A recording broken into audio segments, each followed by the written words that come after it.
भयाजी जोशी नावाचं एक पात्र भाजपचं पिल्लू आहे हे सगळ्यांना माहीत आहे। पण महाराष्ट्रात आणि मराठीचं खच्चीकरण करण्यासाठी ही वेगवेगळी पात्र कोण निर्माण करते, याच्या मागचा दिग्दर्शक कोण आहे तर आपल्याला माहिती आहे भाजपचं नेतृत्व आहे। या महाराष्ट्र तोडण्यासाठी, मुंबई तोडण्यासाठी आणि मराठीला कमी लेखण्यासाठी ही वेगवेगळी पात्र, मग ते सोलापूरकर असू दे, प्रशांत कोरडकर असू दे आणि आता हे भया जोशी नावाचं पात्र बाहेर काढलेलं आहे। म्हणे काय तर महाराष्ट्रात मराठी बोलणं सक्तीचं नसावं आणि नाही आहे। अरे तुला मराठी काय माहिती आहे जोशी?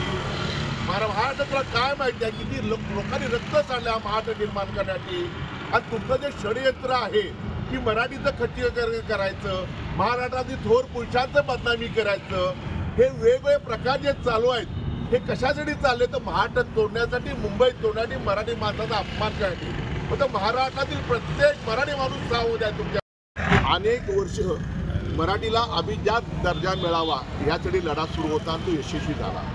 पण एकीकडे मुंबई वाचवण्यासाठी, महाराष्ट्र वाचवण्यासाठी उद्धव बाळासाहेब ठाकरे पक्ष कायमच अग्रेसर राहिलेला आहे। परंतु काही विघ्न संतोषी मंडळी हा महाराष्ट्राला बदनाम करण्यासाठी, महाराष्ट्रातील थोर पुरुषांना बदनाम करण्यासाठी, मराठीचं खच्चीकरण करण्यासाठी, मुंबई तोडण्यासाठी, महाराष्ट्र तोडण्यासाठी काही पिल्लावळ अधूनमधून बाहेर पडत असते। आणि ही पात्र कुणाची आहेत? ही पात्र भाजपची आहेत। आणि त्यातच एक पात्र म्हणजे हे आता आलेले भयाजी जोशी। कोण भयाजी जोशी? कोण छाटफूट माणूस, फालतूक माणूस हा इथे होता आणि महाराष्ट्रात सांगतो मराठी बोलण्याची सक्ती नाही आहे, मराठी नाही बोलत चालतं। ह्या महाराष्ट्रात मराठी बोललंच पाहिजे, कुठल्याही परिस्थितीमध्ये बोललंच पाहिजे। आमची भूमिका आहे, ती राहणार भूमिका आमची। महाराष्ट्रात मराठी बोलायला नाही तर कुठं बोलायचं आम्ही?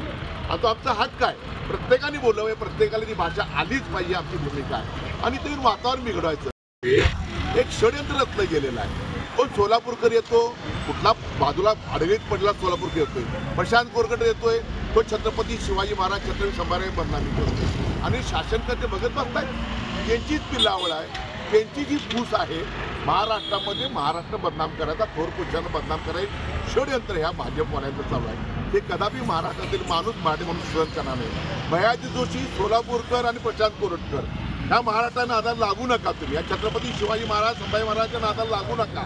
जर लागला तर ह्या महाराष्ट्रातील मराठी माणूस, शिवप्रेमी तुम्हाला कुठल्याही परिस्थितीमध्ये तुमचा जो डाव चालतो यशस्वी होऊ देणार नाही। कोल्हापुरी पायतान दोन कामासाठी उपयोगी असतं, एक चांगलं घालण्यासाठी आणि डोक्यात मारण्यासाठी। त्याचा उपयोग आम्ही काय करायचा हे कोल्हापुरातील शिवसैनिक आणि महाराष्ट्रातील शिवसैनिक, शिवप्रेमी ठरवतील। भविष्यामध्ये सावध राहा। छत्रपती शिवाजी महाराज की जय जय। माहिती आहे मग तो प्रशांत कोरडकर, सोलापूरकर जर कोल्हापूर याचा प्रयत्न करणार असतील तर कोल्हापुरी पायतान दोन कामाडी चांगला आहे, एक घालण्यासाठी आणि डोक्यात मारण्यासाठी। इथे शिवसैनिक आणि शिवप्रेमी तिची वाट बघताय।